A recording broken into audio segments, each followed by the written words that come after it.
And I like that question you brought out, because from what I have, I've been having several conversations with, psychologists about this phenomenon.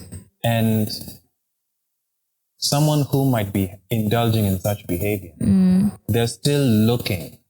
But looking for what? What are you searching? That's the point exactly. You see, you mentioned something important earlier on, that you've come to a point where you can have conversations with yourself because you know where you are right now. Yeah.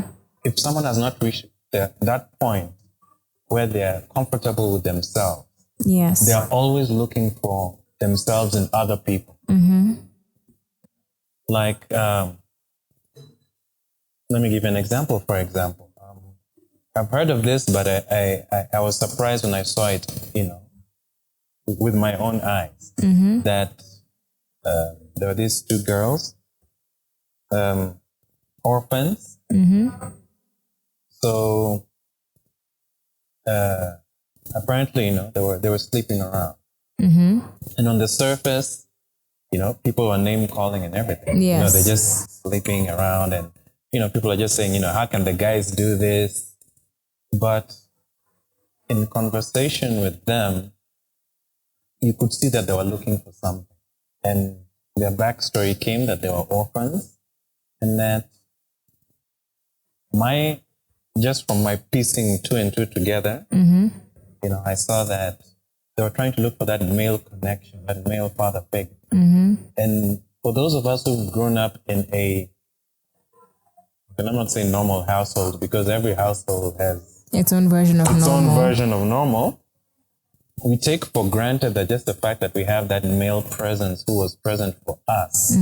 For someone who doesn't have that, you can see the difference in them looking for that male that will give them that. And so it's no longer about men and women, but even vice versa. Yes, it works both ways. Even where other figure was missing, then it ends up being the other way. And sometimes even if they're not looking, say, for a father figure where a father figure was missing, I feel like there's certain things that will end up missing from this person's adult life because you got too much of one thing.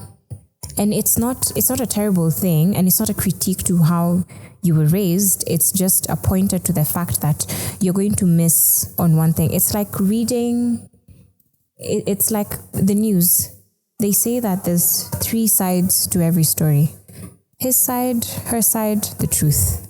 Yeah. So if you grow up leaning towards one side and knowing only one thing, then you're missing out on the other side of life. Whether or not you acknowledge it, that's just what it is. Now, the point comes when you acknowledge it and you know that is something that you're missing, and how you react to it, or rather what you choose to do about it. Do you choose to look for it in other people? Do you seek it in yourself? Do you turn it into a positive thing? Because I believe anything, almost anything can be turned into a positive thing. Yeah.